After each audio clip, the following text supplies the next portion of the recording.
जुआड़े देखिब सियाड़े खाली निया ही निया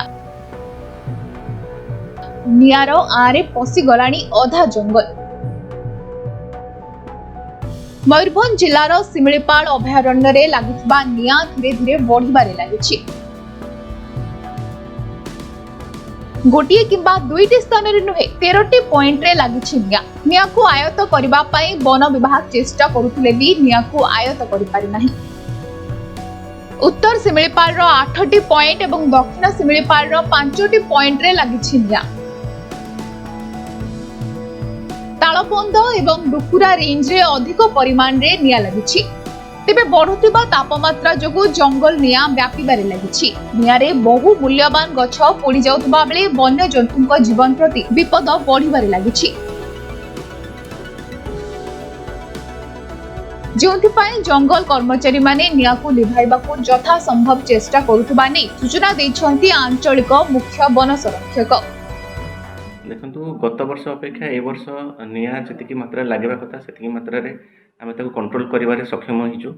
या पछरे हमर स्टाफ माने बहुत परिश्रम करछन्ती, अवेयरनेस करछन्ती, फायर लाइन करछन्ती, आ पेट्रोलिंग रेगुलरली हमर करूछन्ती। जो जो जगह रे निया लागिबार संभावना बेसी थिला से जगह रे हमर अधिका स्टाफ माने नियोजित अछन्ती, स्क्वाड माने भी नियोजित अछन्ती। ब्लोअर मशीन हो कि हमर फ्यूएल हो सब जगह रे सफिशिएंट स्टॉक रे हम रखिछु।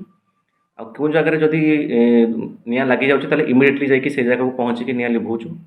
आ जेहेतु आपण माने जानि पड़थिबे एबे टेम्परेचर टिके अधिका बढ़ी जाउछि, तो जते अधिका टेम्परेचर पड़िबो निया लागिबार संभावना सेते अधिका। तो सेथि पई आमे आहुरी प्रिकॉशन नउछु।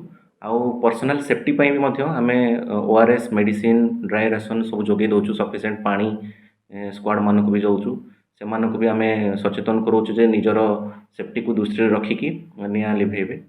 आउ जेहेतु टेम्परेचर एबे बढ़ुची तो आमे आशा करछु माने निया लागिबो, किंतु आमे ताको कंट्रोल रे रखिबु।